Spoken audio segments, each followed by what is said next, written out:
simple de nous accorder du temps. Donc, merci à Karim et à Pape de nous faire cet honneur-là de sauver notre événement malgré la pandémie. Je voulais également remercier, avant de commencer, je voulais remercier les membres fondateurs du Espace Diapo.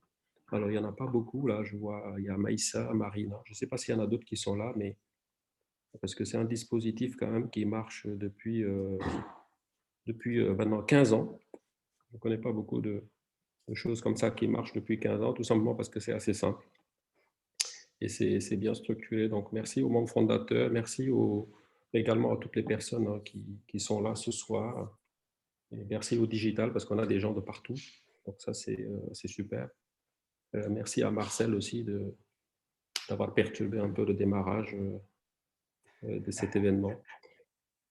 Donc, en fait, moi, je vais rapidement vous présenter donc, je vois qu'il y a beaucoup d'étudiants. Bon, je suis très content, hein, beaucoup d'étudiants. Donc, n'hésitez pas, en fait. Hein, là, on est vraiment, enfin, je vais dire en famille, on peut dire ça. Hein.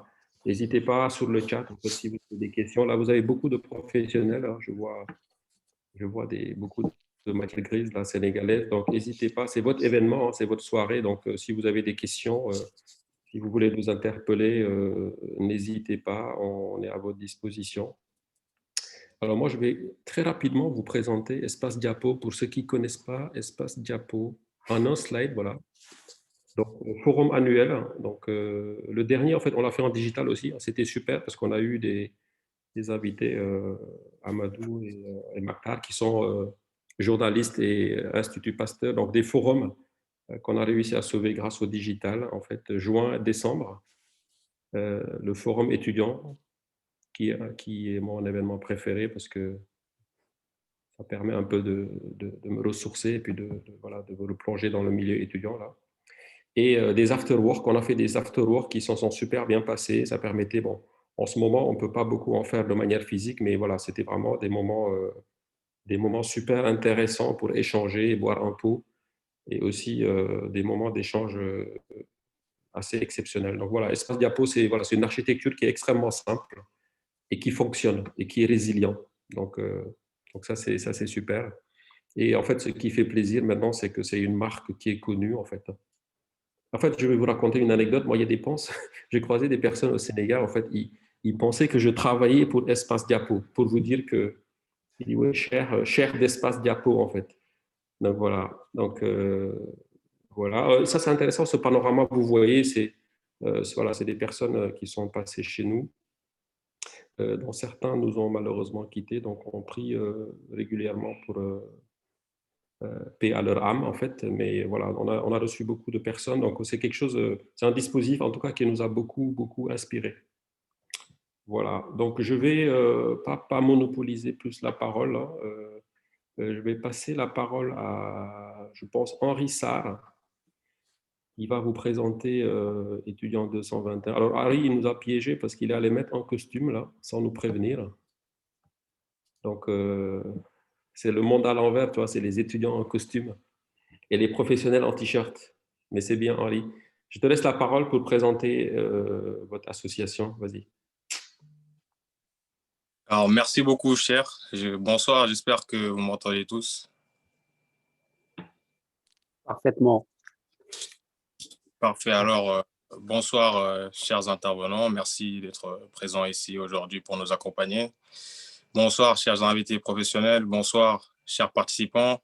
Bonsoir, chers membres de l'association des associations d'étudiants 221 et Espace Diapo. Alors, moi, je m'en vais vous faire une brève présentation de l'association étudiants 221.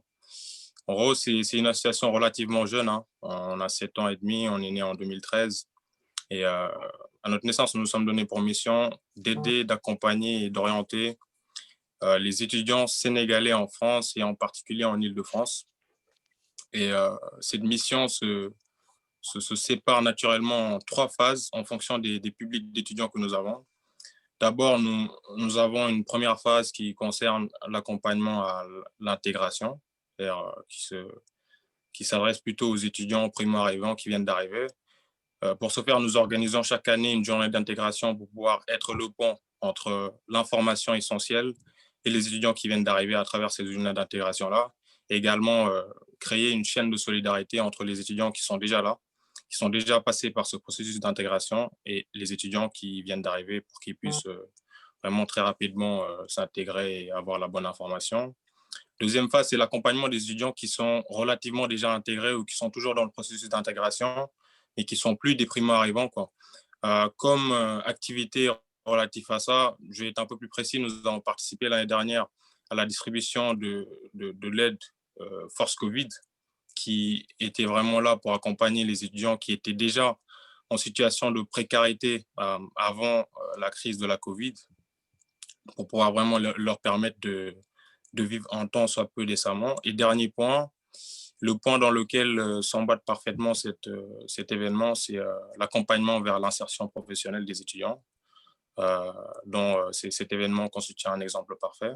Donc j'espère que tous les participants qui ont répondu positivement à notre appel pourront aujourd'hui profiter au maximum des informations vraiment cruciales que nous apportent ces intervenants qui se sont rendus disponibles pour nous aujourd'hui, et les professionnels qui vont intervenir dans les différents ateliers.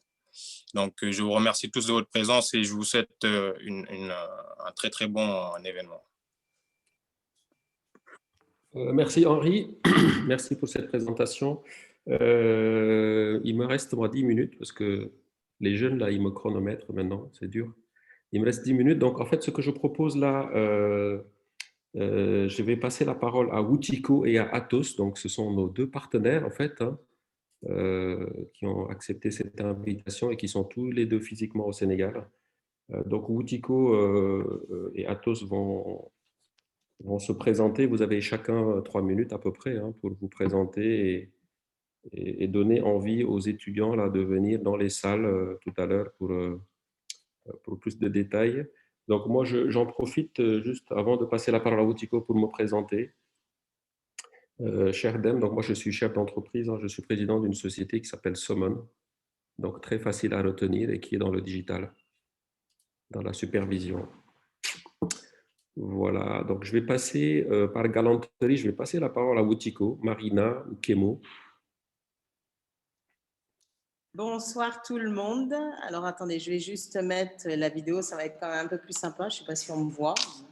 Alors oui, justement, elle est nécessaire pour que je puisse, entre guillemets, t'épingler, oui, que tu sois mise en avant.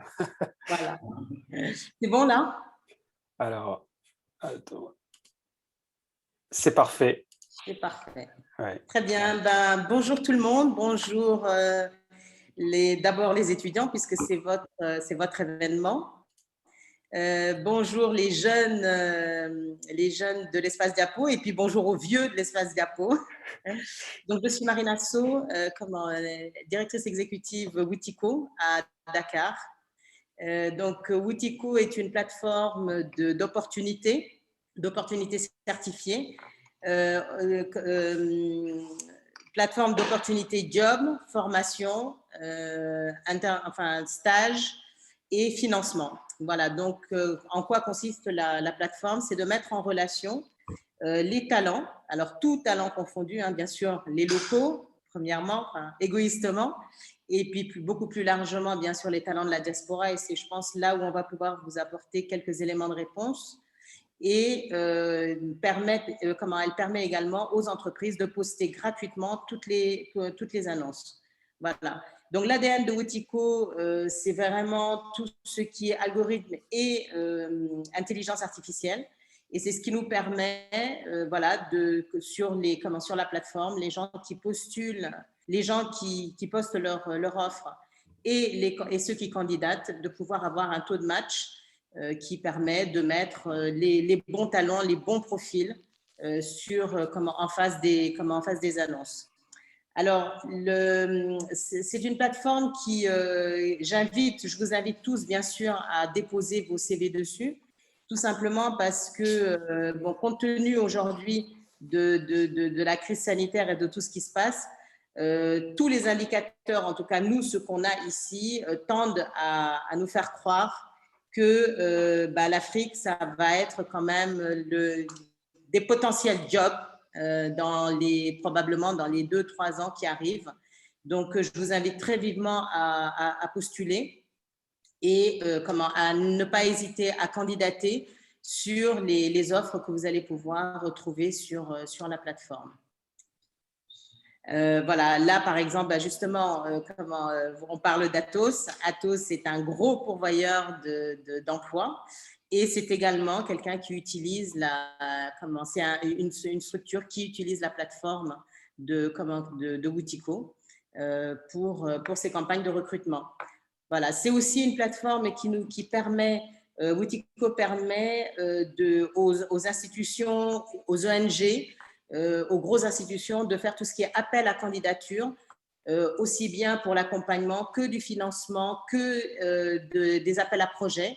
Donc, je vous invite à suivre quand même tout ce qui s'y passe parce qu'à terme, on a pour ambition d'agréger et d'apporter le maximum d'informations justement au niveau de tout ce qui se fait en termes de financement, en termes d'accompagnement, bien sûr, le job, puisque ça reste quand même notre cœur de métier. Mais voilà, je vous invite vraiment à consulter régulièrement parce qu'on va agréger de plus en plus ce type d'offres. Et pour finir, Woutico organise, alors bon, la crise sanitaire oblige, Woutico organise des événements un petit peu partout à travers le monde. Enfin, c'est ce qui aurait dû se faire sur 2021. Mais merci Covid qui nous a bien cloués sur place. On organise des événements qui s'appellent Opportunities in Africa, qui avait démarré à New York en septembre 2019 et qui devait être suivi sur 2020 de 10 villes différentes en Europe et également aux États-Unis et qui a pour vocation à mettre en face des porteurs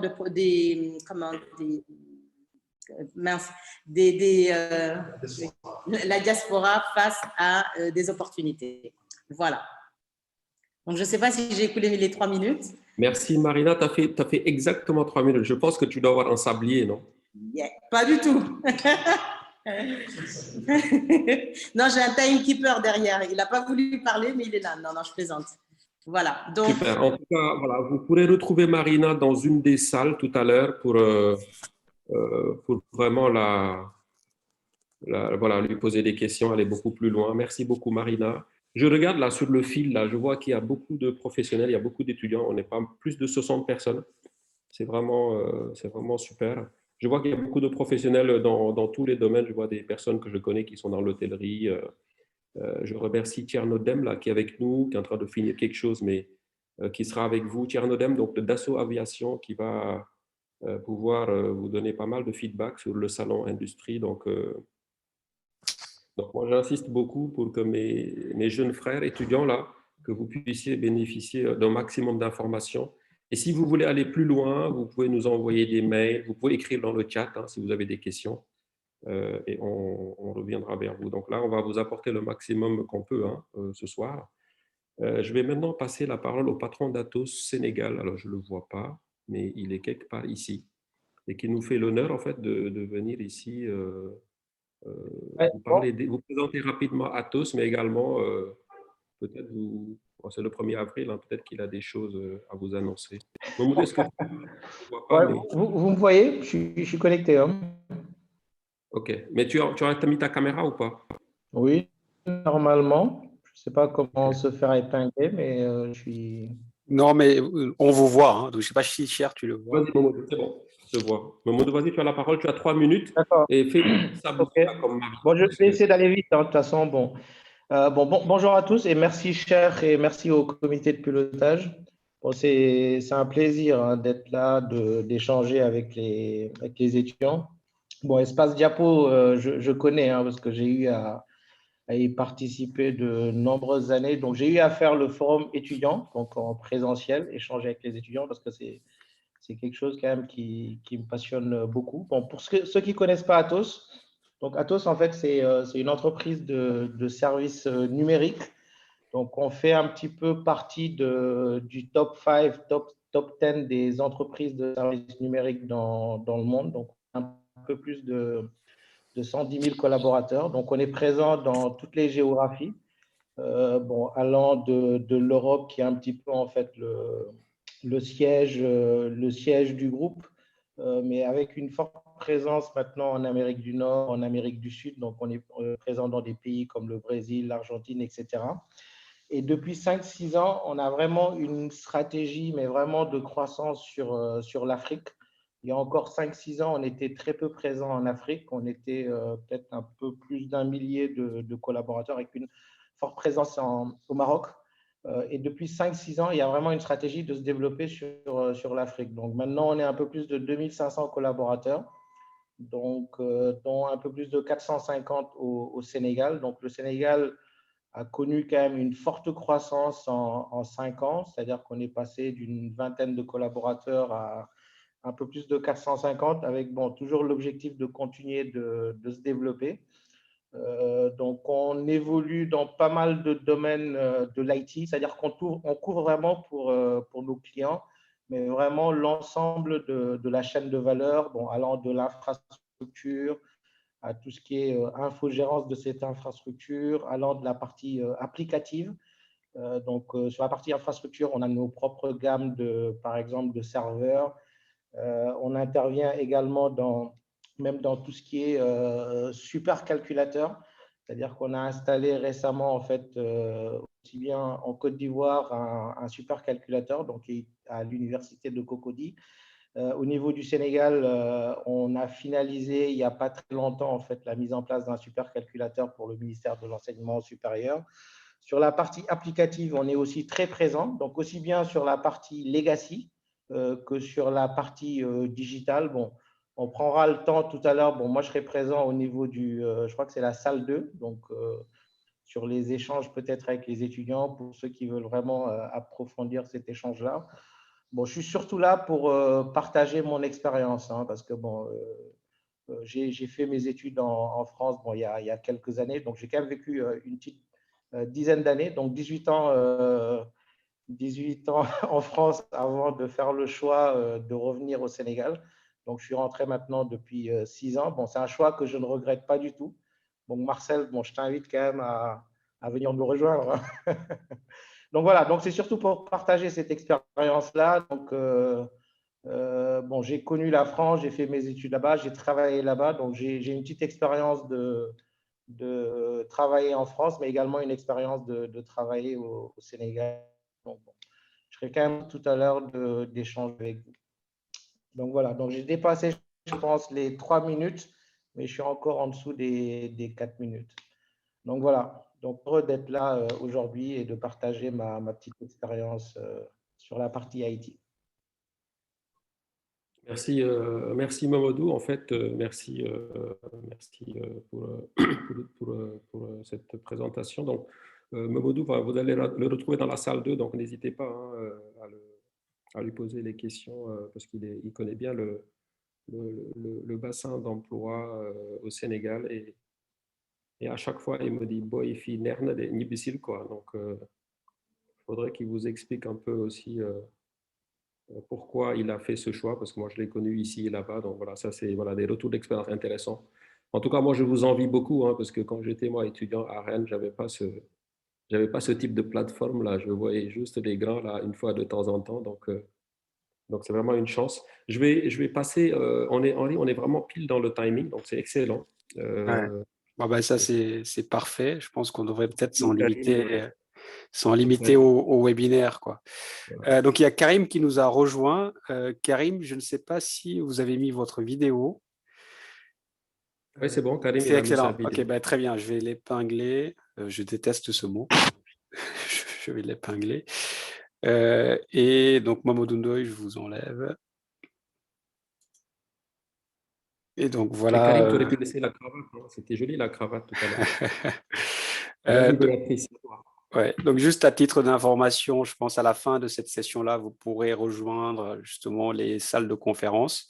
En attendant, on va passer effectivement on va dire au cœur de l'événement, avec les illustres invités, comme je disais tout à l'heure, qu'on a.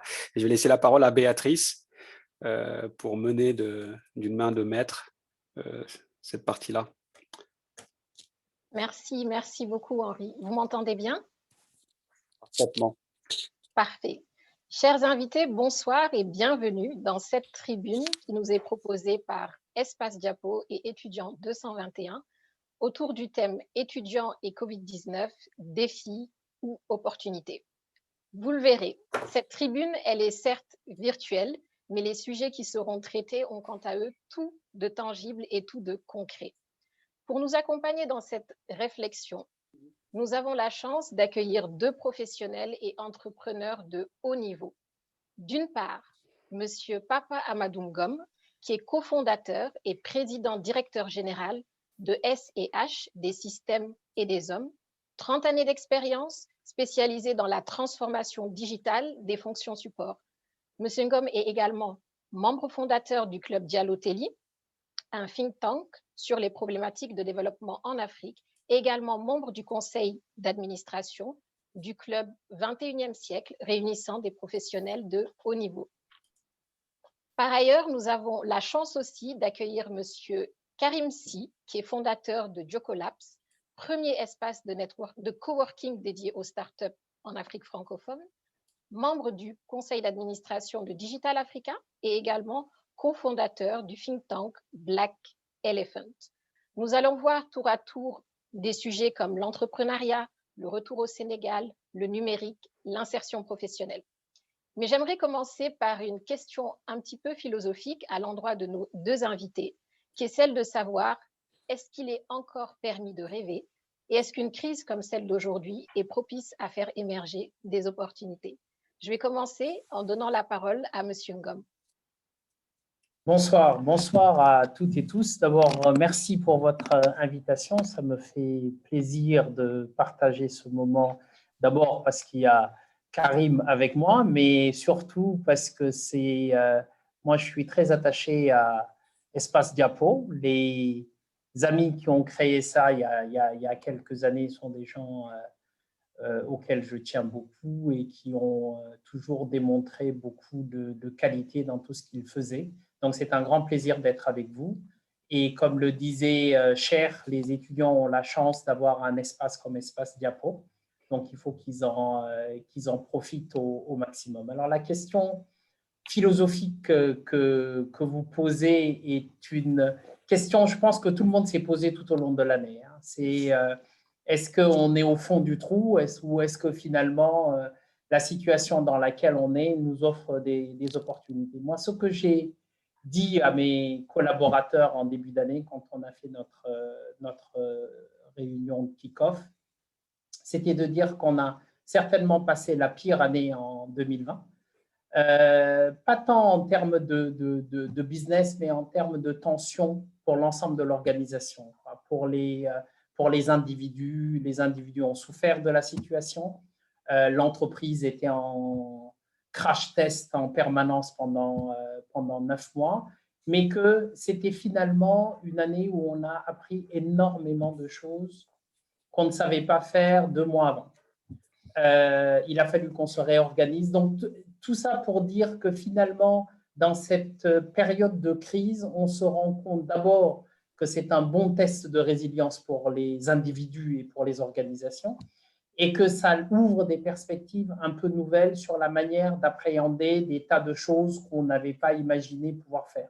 Donc, c'est pour ça que moi, je garde beaucoup d'optimisme après cette période qui n'est certainement pas terminée, mais qui en fait peut-être préfigure de nouvelles situations dans lesquelles on va se retrouver. Donc, on avait l'habitude de dire qu'il faut s'adapter vite. Ben là, on s'est rendu compte qu'il fallait vraiment s'adapter vite parce que ceux qui n'ont pas pu s'adapter ont un peu disparu. Que finalement, il y a, d'un point de vue sanitaire, ça a été aussi pour nos pays un vrai crash test. Et je trouve que finalement, ils n'ont pas si mal géré que ça la situation. Et voilà, donc il y a des tas d'enseignements, je trouve, extrêmement positifs qu'on peut en tirer. C'est ça qui me fait penser qu'au contraire, on est peut-être descendu très bas, mais qu'on ne peut d'abord que remonter et que ça va nous donner aussi l'opportunité d'imaginer de nouvelles choses. Je pense que ça a mis sous tension pas mal de cerveaux en 9 mois et que de tout ça va sortir des choses très, très positives pour tout le monde. Parfait. Merci, Monsieur Ngom. Je me tourne à présent vers vous, Monsieur Sy. Est-ce que vous considérez qu'il est encore possible de rêver dans ce contexte? Merci et merci à Espace Diapo content de retrouver mes grands frères et amis de part et d'autre. Effectivement, moi j'ai toujours dit qu'on peut rêver. Je suis peut-être trop optimiste de nature. Déjà parce que, en fait, on l'annonçait. Moi, je parlais, et si vous regardez les interventions que j'ai pu faire depuis pas mal de temps, je parlais d'un monde VUCA. Je pense que tout le monde l'avait intégré, c'est-à-dire volatile, incertain, complexe et ambigu. Et en fait, c'est ce qui était en train de se dessiner, mais bon, finalement, tout le monde était là à dire, bon, c'est pas grave, on gère. Et comme les choses se font de manière incrémentale, on a tendance à pas le prendre à bout de bras et faire les vrais changements qui nous demandent, comme quand on fait un déménagement, de jeter tous les vieux cartons qu'on a ou les vieux habits, etc. Et je pense que là, la crise a été un accélérateur incroyable qui nous a tous mis devant nous-mêmes, devant nos organisations, devant la marche du monde. Enfin, on a dû tous se poser des questions. C'est là, face au confinement, qui nous a ramenés face à nous-mêmes, face aux autres, face aux relations qu'on a avec l'autre, le positionnement qu'on a, nos familles. J'imagine vous, comme nous, on a tous de la famille partout, donc est-ce qu'on rentre, est-ce qu'on reste, etc. Et donc, on est obligé de se pousser dans tous nos retranchements. Chose intéressante, on parlait de la gestion de la crise, on voit bien qu'en France, ça craque de partout. Et là, on est vraiment dans l'incertain. Donc là où on nous disait que tout va bien, les pays qui sont des références, entre guillemets, même si on sentait bien que ce n'était plus forcément le cas, là tout le monde est mis face à ses limites. Et donc on voit bien qu'on a un nouveau monde qui est en train de se dessiner. C'est-à-dire quand la Chine a fêté Noël dehors avec des feux d'artifice, les autres étaient tous confinés à regarder dans la télé. Donc on voit bien que le monde a changé. On l'a senti, on avait la guerre économique qui commence à poindre entre les États-Unis et la Chine. Donc, on voit bien qu'il y a une reconfiguration du monde, il y a un nouvel ordre mondial, entre guillemets, qui se redéfinit. Et ça, je pense que dans ce sens-là, vous savez, je pense que les Japonais l'idéogramme qui veut dire crise est le même que celui qui dit opportunité. Donc, dans chaque crise, il y a une opportunité. Je pense que l'opportunité, ça a été premièrement pour l'Afrique notamment de se dire, en fait, là on a des problèmes, tout le monde a fermé ses frontières, donc on ne peut plus amener les fameux experts internationaux qui viennent. D'ailleurs, ils s'occupent d'eux-mêmes déjà. On voit bien là les vaccins, chacun cherche le vaccin pour lui, chacun cherche son système pour lui, etc. Et donc en fait, il faut qu'on apprenne à compter sur nous-mêmes. Et donc, ça a été assez intéressant sur le côté africain, comme l'a dit Papa Madou, on a effectivement rendu compte qu'on avait des capacités locales, qu'on avait aussi développé des réponses, parce qu'en fait, nous, on gère la crise de manière permanente. On a eu Ebola, on a eu pas mal d'autres cas, et donc on a développé quelques réflexes quand même. Je veux dire, moi, quand je quittais Dakar, où déjà étaient mis en place des systèmes de surveillance à l'aéroport, etc., j'arrivais à Paris, il n'y avait rien. Et donc on voit bien, voilà, des choses qui sont là, donc tout n'est pas à jeter. Et donc, dans ce sens-là, on voit bien qu'il y a des choses qui sont possibles. Et maintenant, deuxième aspect intéressant pour rêver, c'est qu'en plus, on a des compétences comme vous qui sommes répartis un peu partout. Et donc, on voit bien qu'aujourd'hui aussi, une partie de la réponse vient dans le partage international. Et donc, vous qui êtes des éléments finalement répartis dans le monde, avec les capacités technologiques d'échange aujourd'hui à distance, qui se sont démultipliées, dont on a vu l'intérêt, et donc, nous font imaginer que si on arrive à bien s'organiser, je pense qu'on peut effectivement rêver et se rêver différemment dans le concert des nations. Parfait. Merci beaucoup. Merci pour ces réponses. Je retrouve comme thème saillant vraiment la capacité d'adaptation et de remise en question également. Passons maintenant au thème très prisé de l'insertion professionnelle des étudiants. Et je voudrais m'adresser à vous, Monsieur Ngom, dans un premier temps. Quel bilan vous faites des profils qui sont plébiscités ou qui seront plébiscités à très court terme, côté entreprise? Alors après, ça dépend, je pense, beaucoup du secteur dans lequel on est. Moi, je suis dans le secteur du numérique.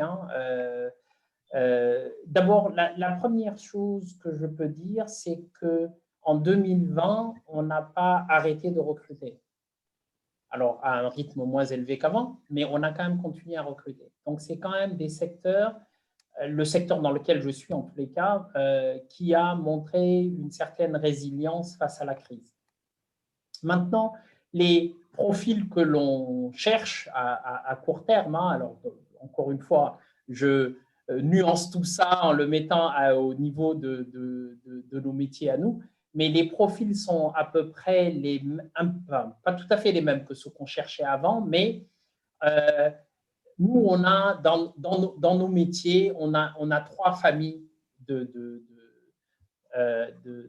collaboratrices et collaborateurs. On a des gens qui sont très proches du métier de nos clients, donc sur les fonctions de support, des gens qui savent parler de ressources humaines, des gens qui savent parler de compta, de gestion et de finance. On a des gens qui sont très proches des outils, donc des logiciels que nous déployons pour nos clients. Je pense à des logiciels de l'éditeur Oracle, je pense au logiciel d'un éditeur comme Cornerstone. Enfin bon, je ne vais pas tous les citer, mais des gens qui sont proches. Et on a des gens qui sont proches de l'IT, où là, on va retrouver une population de personnes qui sont soit autour de la data, avec la capacité de monter des systèmes de reporting, de tableaux de bord, qui sont capables de mettre en place des dispositifs autour du big data, donc des gens qui ont des compétences autour de ce qu'on appelle des data scientists. Donc, on a des profils très proches de la data et des techniques de développement, parce qu'il y a un moment ou un autre, il faut quand même présenter l'information d'une manière ou d'une autre. Donc, on a ces 3 familles de métiers chez nous, et sur ces 3 familles, on continue à recruter. Moi, je pense que je ne sais pas quel est le panel d'étudiantes et d'étudiants qu'on a sur cette réunion, mais en tous les cas, dans le secteur de l'IT, d'une manière générale, je pense que c'est un secteur qui, dans le cadre de la crise, a montré sa nécessité et son importance, et c'est vraiment un secteur où je pense, à court, moyen et long terme, on va avoir avec des métiers qui vont changer, hein, parce qu'on sait bien que les métiers de dans 10 ans ne sont pas forcément les métiers d'aujourd'hui, et on ne les connaît peut-être pas complètement, mais globalement, c'est un secteur dans lequel il y a des besoins et il y a des offres d'emploi. Donc, je conseille et suggère aux étudiantes et étudiants qui sont avec nous de regarder très sérieusement ce secteur-là, parce que c'est encore une fois un secteur qui offre des opportunités en termes d'emploi assez intéressantes. Parfait. Merci pour ces éléments de réponse. Monsieur Si, qu'est-ce que vous en pensez? Oui, je pense je pense que Pape a bien décrit le contexte. Je dirais qu'il faut peut-être se placer à l'intersection aujourd'hui des secteurs. Je vois, j'ai un neveu, par exemple, qui est dans les mines et qui est en train de faire l'intersection avec le digital. En plus, vous serez surpris, par exemple, là, je reviens du Mali. Il se trouve qu'au Mali, on a une des mines les plus automatisées au monde. Et donc, en fait, on ne se rend pas compte, mais en Afrique, on peut avoir des choses qui sont à la pointe mondiale. Et donc, et je pense que c'est une tendance qui va continuer. On voit d'ailleurs sur le développement de la 5G, Huawei a signé 1000 partenariats avec des industriels pour développer des applications sur 20 verticales métiers. Et donc, on voit bien. Et d'ailleurs, dans les usages qui sont développés, c'est effectivement, on va retrouver du cloud, de l'utilisation de data avec de l'intelligence artificielle. Donc, en fait, on commence à voir les pratiques converger et se mixer, en fait. Donc là, il faut, je pense, développer surtout sa capacité à rebondir et d'apprentissage. Je crois que, d'ailleurs, on nous disait que les compétences qui vont être les plus importantes prochainement, ça va être d'apprendre et de désapprendre. Parce qu'en fait, il va falloir aller vite pour apprendre de nouvelles choses. Et donc, je pense qu'il faut casser les silos, il faut rester assez ouvert, il faut être très agile. Je pense qu'aujourd'hui, c'est vraiment pas évident de se projeter. Donc, c'est pas facile d'être un étudiant, mais moi, je dirais toujours un truc. Il faut faire ce qu'on aime. Parce que de toutes les manières, on vous demandera d'être bon dans ce que vous devrez faire. Si vous ne l'aimez pas, il vous manquera le 10-20 minutes de passion, ou voire l'heure ou la nuit que vous auriez mise sans la sentir, versus voilà, le faire parce qu'il faut le faire, et puis on pense que c'est intéressant et que ça va être bien. Et ça, c'est ce qui fera la différence. Hein. Parfait, merci, merci. Donc vraiment sur l'insertion professionnelle, on retient cette capacité d'apprendre vite, en particulier peut-être aussi d'avoir une compréhension transversale de son métier, ça peut être aussi utile. Merci beaucoup. On va aborder maintenant le retour au Sénégal et je commencerai cette fois-ci par vous, Monsieur Si. Je pense à l'exemple du sportif de haut niveau dont la préparation comprend des aspects techniques, tactiques, mentaux et physiques. Dans le cadre d'une préparation du retour au Sénégal, selon vous, quelles sont les composantes? Que recouvre cette préparation-là? C'est une bonne question. Je pense que, étonnamment, il y a une réadaptation culturelle à avoir, qu'on sous-estime, parce que justement, on se dit oui, on connaît, on est truc, mais en fait, non. Et nous, d'ailleurs, à Jocolab, on avait monté un programme comme ça de retour avec Talent to Africa. Et étonnamment, c'était cette composante-là qui était la plus importante, parce qu'en fait, on perd un peu les attaches, même si venir en vacances, c'est pas la même chose que venir s'installer. Hein, on a tendance à le dire, le tourisme, c'est pas l'immigration. Et donc il y a plein de petites nuances, des petites choses qu'on ne sait plus appréhender. En plus, je dirais moi peut-être ce qui m'a le plus marqué, c'est que les relations qu'on peut avoir familiales ou amicales sont plus les mêmes qu'on va avoir professionnellement. Dans le sens où on peut gêner les intérêts de certains et ne pas en avoir conscience. Et donc là, on tombe dans le monde féroce du travail. Et donc, ça peut parfois surprendre. On peut ne pas être prêt pour ça. Alors, moi, je parle beaucoup dans le domaine entrepreneurial. Hein, donc, c'est peut-être différent d'une position où on rentre dans un cadre qui va être beaucoup plus maîtrisé.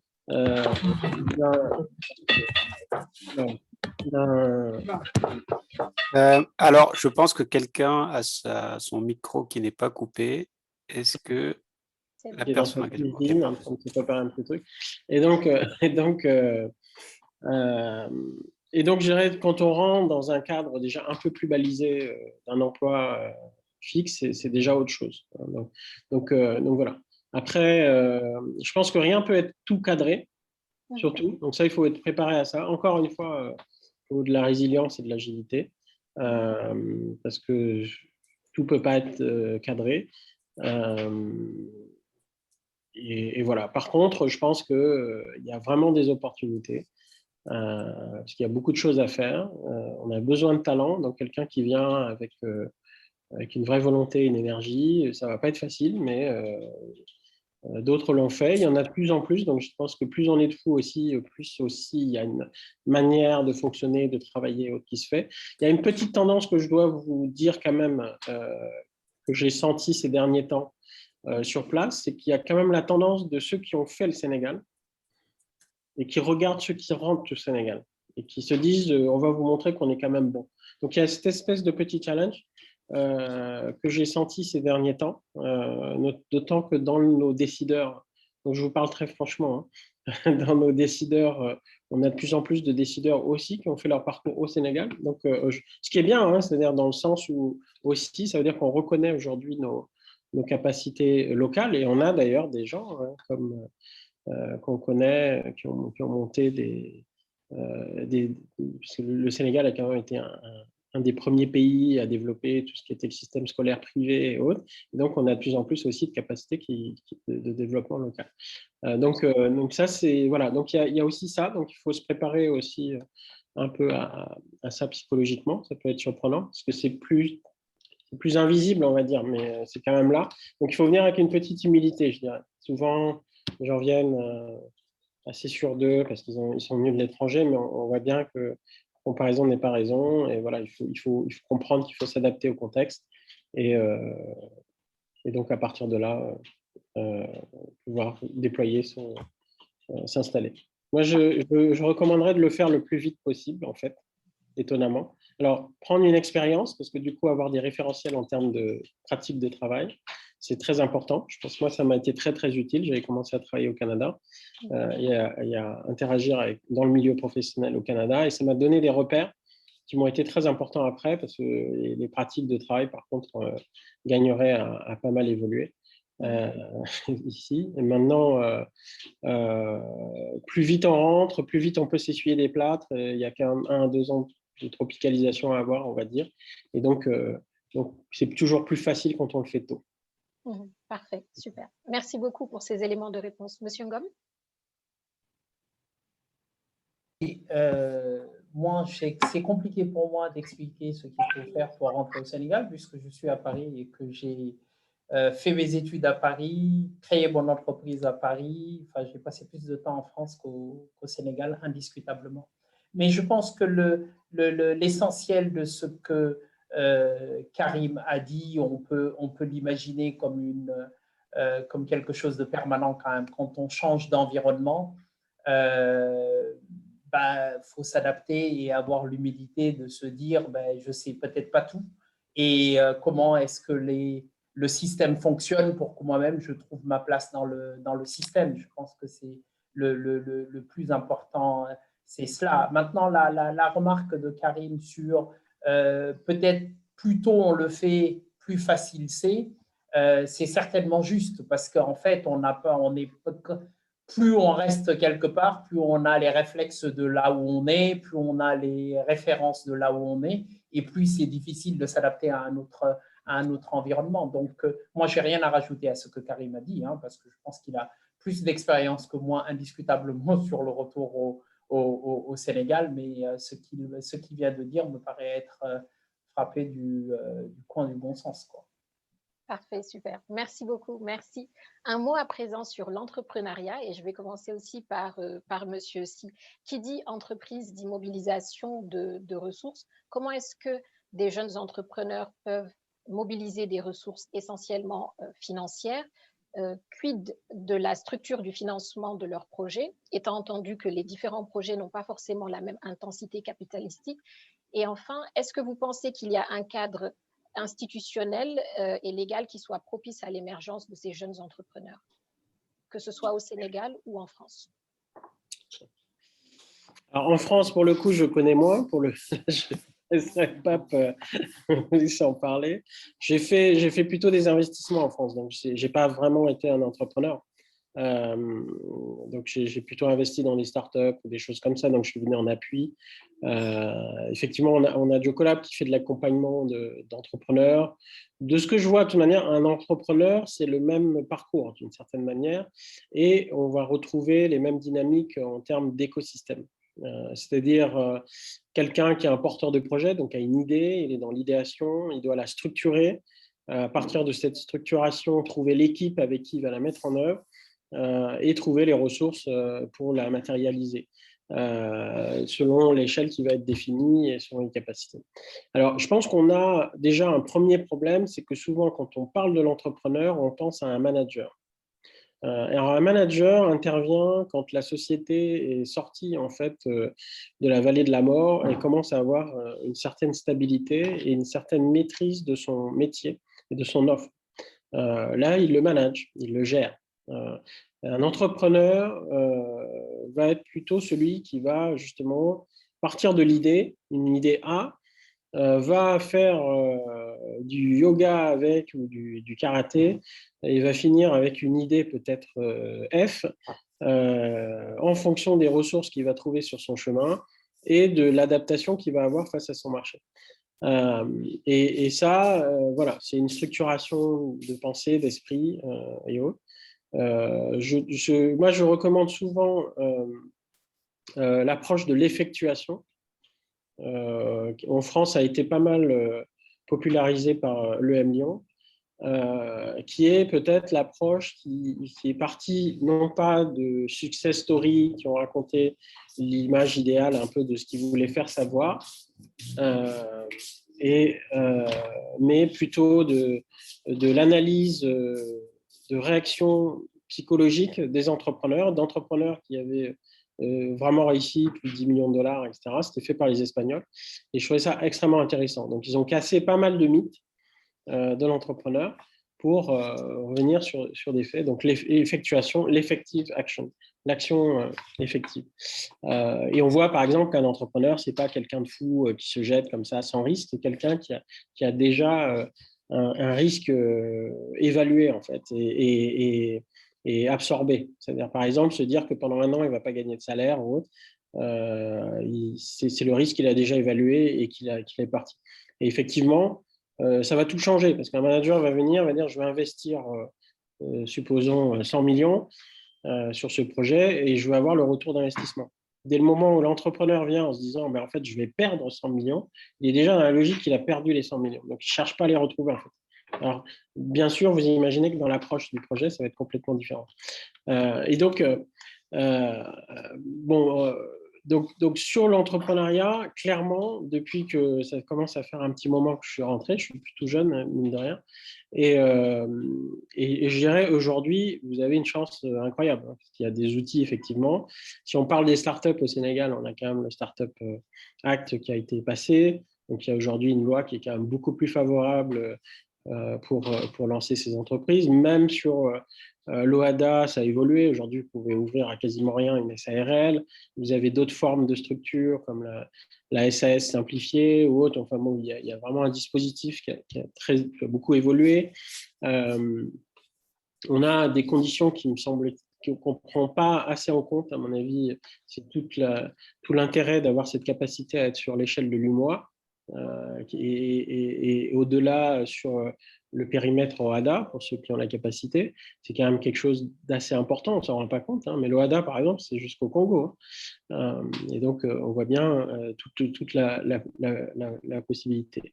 Par ailleurs, aujourd'hui, vous avez des dispositifs au Sénégal comme l'ADER. On aime ou on n'aime pas, mais l'année dernière, ils ont quand même distribué 60 milliards pour les entrepreneurs. C'est du jamais vu au Sénégal. Et du coup, je pense que chacun connaît au moins 1 ou 2 personnes qui a pu avoir un financement. Et donc ça, c'est quelque chose qui n'existait pas en termes de ressources. Il y a beaucoup plus de banques, des banques qui se posent la question maintenant de toucher des nouveaux types de publics, donc qui sont peut-être un peu plus ouvertes. Et comme il y a la compétition, ça favorise peut-être aussi l'accès au financement. Ceci dit, pour un jeune entrepreneur, le financement reste le bootstrap, reste friend, family and fool, et ça, il faut très clairement le savoir. On a peut-être un peu trop trompé les jeunes en leur disant vous allez avoir accès à du financement et autres. C'est faux. Il y a très, très peu de financement. Moi, j'ai porté le projet Digital Africa, sur lequel le président français avait quand même annoncé 15 à 30 000 euros, et j'ai passé 2 ans à me battre avec l'AFD et tous les services, malgré un fonds mis à disposition de 65 millions d'euros, pour essayer de l'amener à ce montant-là, annoncé par le président. Donc, on voit bien que ce n'est pas aussi simple que ça. Et donc, il y a tout un chemin à faire. Ça commence à partir dans la bonne voie, mais c'est aussi parce qu'il faut arriver à décrire cet écosystème pour que les gens comprennent leur place. C'est-à-dire qu'on a cette phase d'idéation, on a cette phase de structuration, on a cette phase de petit entrepreneur, on a cette phase de première étape, et ça va aussi avec le financement, du bootstrap, du seed, du business angel, du seed, de phase A, phase B. J'ai été très surpris au Sénégal de voir que même certaines entreprises qui avaient déjà levé des fonds, qu'on avait réunis et qu'on pensait déjà assez avancés, ne connaissaient pas les thèses d'investissement de certains fonds. Et donc, on voit bien qu'aussi, les entrepreneurs n'ont pas fait leur travail. Et donc, on a besoin de creuser un peu plus pour savoir est-ce que ce fonds va me financer. Déjà, est-ce que je lui parle? Il finance les mines, il finance mon secteur, il finance quoi? Il finance à partir de combien et autres. Et quand on commence à regarder ça, on se rend compte qu'il y a plein de trous dans la raquette de l'écosystème, que ce soit en termes de formation, que ce soit en termes de financement, que ce soit en termes d'accompagnement, etc. Et c'est donc tout ça qu'il faut arriver à faire monter. Et là, pour le coup, il y a du chemin même en France, malgré tous les dispositifs qu'ils ont. Et donc là, voilà. Mais ça, on pourrait en parler assez longtemps. Parfait. Merci beaucoup, Monsieur Ngom. sur la mobilisation des ressources financières et le cadre institutionnel et légal? Alors, sur la mobilisation des ressources financières, je pense que la problématique a bien été posée par Karim, hein, et elle est identique en France qu'au Sénégal. Je pense que pour des jeunes entrepreneurs, le vrai gros sujet, c'est l'argent de départ. Parce que finalement, on se rend compte que d'abord, de l'argent, il y en a, mais que l'argent arrive quand le projet commence à être un peu structuré, commence à avoir une certaine visibilité, une certaine pérennité, je dirais. Donc, le vrai sujet, et je pense que de ce point de vue-là, peut-être qu'en France, il y a plus de possibilités qu'au Sénégal, pour des raisons juste basiques, hein, qui sont qu'il y a eu plus de richesses créées en France dans les siècles et les années passées, et donc il y a des gens qui en ont et qui sont prêts à prendre le risque de l'investir dans une entreprise qui démarre. Donc, je pense que là où on pourrait aider les jeunes entrepreneurs au Sénégal, c'est peut-être essayer de structurer cette partie d'amorçage, quoi, qui est peut-être plus faible là-bas qu'ici. Après, une fois, et je pense que tous les jeunes entrepreneurs ne sont pas héritiers. Donc, eux, ils ont un vrai sujet de comment est-ce que je réunis les premiers dizaines de milliers d'euros, voire centaines pour lancer une idée. Et de ce point de vue-là, peut-être qu'on a au Sénégal, et en Afrique d'une manière générale, alors c'est peut-être un peu moins vrai sur des pays comme le Nigeria, l'Afrique du Sud et autres, mais bon, globalement, on a peut-être sur la partie amorçage plus d'efforts à faire parce que c'est bien de penser des structures de financement à partir de fonds, et il y a de l'appétit. Moi, j'ai discuté avec quelques fonds en France qui ont de l'appétit à venir sur le continent pour investir avec des entrepreneurs. Mais à mon avis, ils s'attendent à une structure de business et une maturité de business qui n'est pas le problème de celui qui démarre tout juste, quoi. Donc, je pense que le vrai problème auquel le jeune entrepreneur va être confronté, c'est comment je structure mon idée, mon projet, pour que cette idée et ce projet soient crédibles auprès de business angels, auprès de personnes qui finalement ont un peu d'argent, sont prêts à le perdre et à miser sur des individus, parce qu'en général, on mise plus sur les individus que sur l'idée, mais on sont prêts à miser sur l'individu. Ce qui veut dire aussi que ces jeunes entrepreneurs doivent peut-être quitter aussi le schéma qu'on lit dans les journaux, hein, qui est de j'ai levé 3 millions, j'ai levé 4 millions, j'ai levé 10 millions. OK, mais avant de lever le premier million, il faut peut-être convaincre des individus pour qui mettre 20 000 euros, 30 000 euros dans un projet, ce n'est pas neutre, mais ils sont prêts à le faire et ils sont prêts à le perdre. Et c'est d'abord cela qu'il faut convaincre avant de convaincre un fonds, quel que soit le fonds, hein, à mettre 1, 2, 3 millions, voire plus. Donc moi, le conseil que je donnerais, c'est vraiment d'être assez focus au début sur la structuration de l'idée et sa présentation pour qu'elle soit crédible et acceptable, et en termes de montant demandé et en termes de perspective de développement, à des individus qui vont être en fait ceux qui vont mettre l'argent de l'amorçage. Voilà. Parfait, parfait. Merci beaucoup pour ces éléments. On va terminer très rapidement sur l'économie numérique avant de prendre des questions. Je vois quelques questions apparaître dans le chat. Et pardon, oui. Je vous coupe, mais je voulais juste rajouter quelque chose parce que vous aviez posé une question sur le cadre. Moi, je pense que, vous voyez, puisqu'on est entre nous et qu'on peut tout se dire, j'envisageais, il se trouve que dans notre plan de développement, on a décidé d'ouvrir des filiales en Afrique, commençant par Côte d'Ivoire, Sénégal. Et en fait, j'ai dit OK pour la Côte d'Ivoire, je suis en train de retenir ma décision sur le Sénégal. Et c'est pour faire une allusion au cadre, en fait. Et le cadre dont je parle là, c'est le cadre juridique. Et je pense que les entrepreneurs, ce dont ils ont besoin, c'est une espèce de sécurité juridique. Parce qu'ils mettent beaucoup de temps, ils sont prêts à perdre de l'argent, mais ils veulent bien le perdre sur le marché et pas le perdre dans des à côté. Et je trouve qu'au Sénégal, aujourd'hui, on a vraiment ce sujet-là à gérer, qui est, c'est quoi ma sécurité et juridique et fiscale? Est-ce que l'inspecteur des impôts va venir me voir parce qu'il lui est pris l'idée de venir me voir, me réclamer des sommes que je n'ai jamais je ne devrais jamais, mais qu'il pense qu'il peut me demander quand même, parce qu'il pense que de toute façon, à un moment ou à un autre, je serai dans une position où je devrais négocier. Et je ne suis même pas sûr que ce ne soit pas une consigne de sa hiérarchie. Je ne suis même pas sûr de ça. Si vous voulez, ça pour moi, c'est des trucs qui tuent le business. Qui tuent le business. Parce qu'on peut traiter, enfin après, c'est une question d'éthique et de valeur. Hein. C'est-à-dire qu'évidemment, on peut se dire, bah, s'il faut donner un billet, je vais donner un billet et on ne va pas mourir de donner un billet. Mais on ne peut pas dire, je veux bien donner un billet si on passe notre temps à dire, ouais, mais ce serait bien que ça change, ce serait bien qu'on soit dans un cadre dans lequel… Vous voyez ce que je veux dire? Et donc, pour moi, ça, c'est un vrai sujet pour un entrepreneur.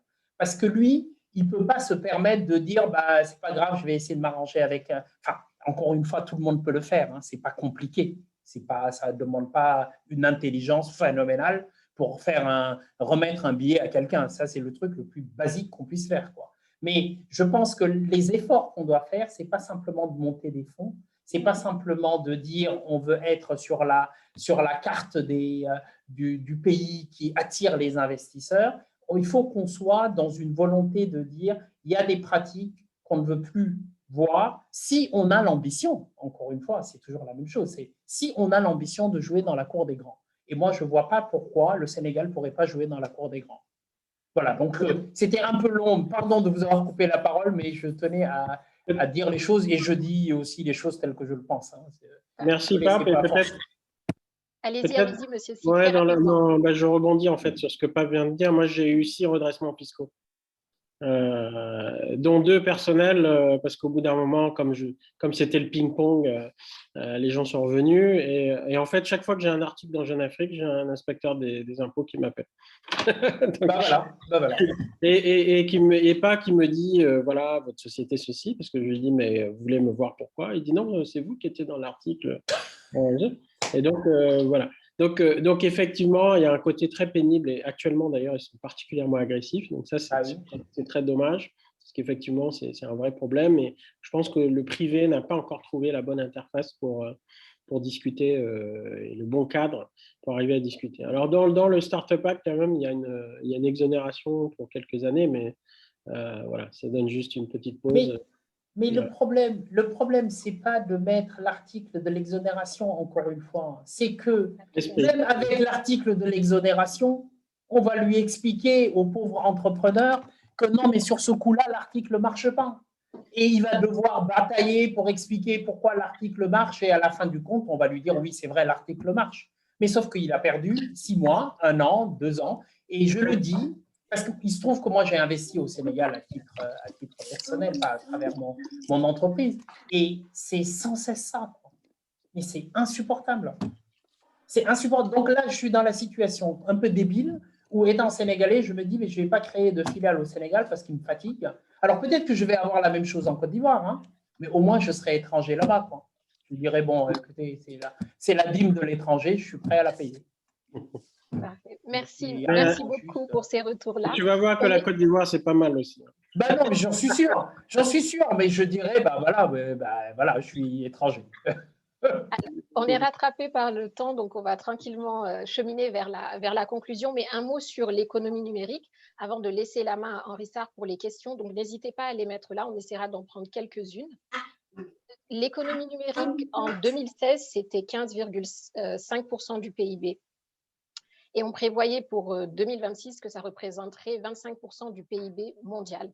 Et donc, la question en 1 minute chrono pour chacun que j'aimerais vous poser, c'est comment est-ce que la jeunesse peut tirer profit de cette économie numérique montante avec un regard en particulier sur des domaines qui se sont avérés particulièrement stratégiques dans ce contexte. Je pense à l'agriculture, je pense à la santé. Voilà, en 1 minute chrono chacun, s'il vous plaît. Monsieur aussi, allez-y. Merci. En 1 minute, je pense que la jeunesse a déjà commencé, parce qu'ils sont tous en train de développer des applications, etc. Je pense qu'on a senti une maturité plus grande. Au début, c'était un peu du n'importe quoi, beaucoup de copier-coller. De plus en plus, on commence à voir des solutions qui se rapprochent de vraies problématiques du terrain, donc qui commencent à gagner le marché. Donc ça, c'est quelque chose d'assez positif. Et maintenant, après, attention aux chiffres, parce que quand on nous donne les gros chiffres sur la contribution au PIB, la grosse partie, c'est la Sonatel, en fait, donc il faut vraiment les mitiger. Et donc, moi, j'avais fait une étude qui avait fait beaucoup de bruit à l'époque, où j'avais montré qu'en fait, il y avait 30 sociétés qui faisaient quasiment 100% de tout ce chiffre. Et donc, on se rendait compte que derrière, en fait, c'était le grand massacre. Et justement, c'est là qu'on attend la stratégie pour arriver à généraliser, arriver à dépasser des talents individuels comme ceux de Papa Madou ou d'autres voilà, qui vont réussir à faire des choses. Et après, qu'on va dire, mais en fait, voilà, il est le fruit d'une grande stratégie, alors qu'en fait, c'est lui qui s'est battu et qui a réussi à mettre en place quelque chose. Donc là, voilà, c'est comment on arrive structurellement à accompagner. Je pense que tout le débat, il est là, et c'est ce qu'on déplore, je pense, avec d'autres acteurs. Et c'est ce pourquoi on se bat. Alors, il y a des petites avancées, mais en même temps, voilà, il y a tout un environnement à faire évoluer. Parfait, merci beaucoup. Monsieur Ngom ? Moi, je pense que la tendance de fond, elle est là. Donc, évidemment, ça va être sur ce secteur-là qu'il y aura des opportunités, et pour les entrepreneurs et pour les salariés, parce que tout le monde ne sera pas entrepreneur, tout le monde n'a pas envie d'être entrepreneur, et il n'y a pas de hiérarchie de valeur entre l'entrepreneur et le salarié. C'est juste des envies